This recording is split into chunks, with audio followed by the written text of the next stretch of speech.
The government has announced a constitutional review exercise in the face of multiple land disputes and a complex land tenure system. Government will soon announce a constitutional review commission.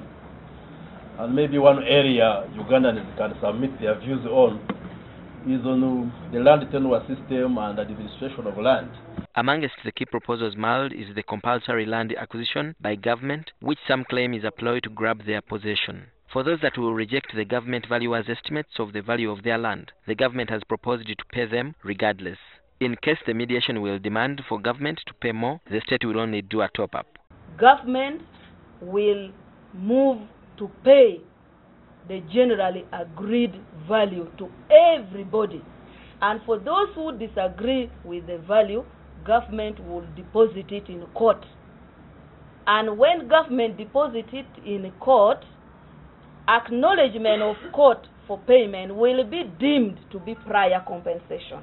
On Monday this week, during the first sitting of the 24th Buganda Lukiiko, the Kingdom Premier Charles Peter Mayiga rallied against the government's plan on taking privately owned land without the consent of owners. The Katikkiro implored lawmakers to reject this proposal. The ministry, however, says they support Buganda's ongoing land registration and issuance of titles championed by the kingdom to occupants of its land. We have also agreed on a common message for the committee that will be going throughout Buganda. The common message is being worked on by a small committee composed of Buganda Land Board.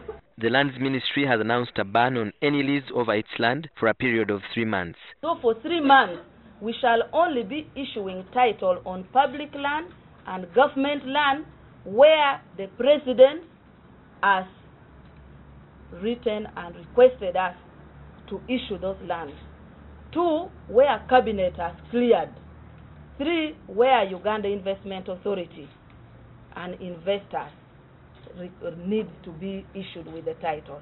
Government has also established a committee to produce an inventory of its land across the country. The Ministry of Lands has also instituted a committee to probe land wrangles that have caused social strife.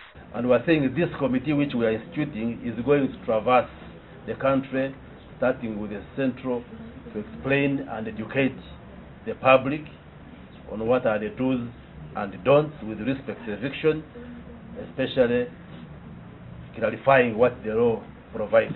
Conflicts continue to emerge over land rights as a result of population explosion, massive buy-offs, and land grabbing by the moneyed class, interspersed with a complex tenure system.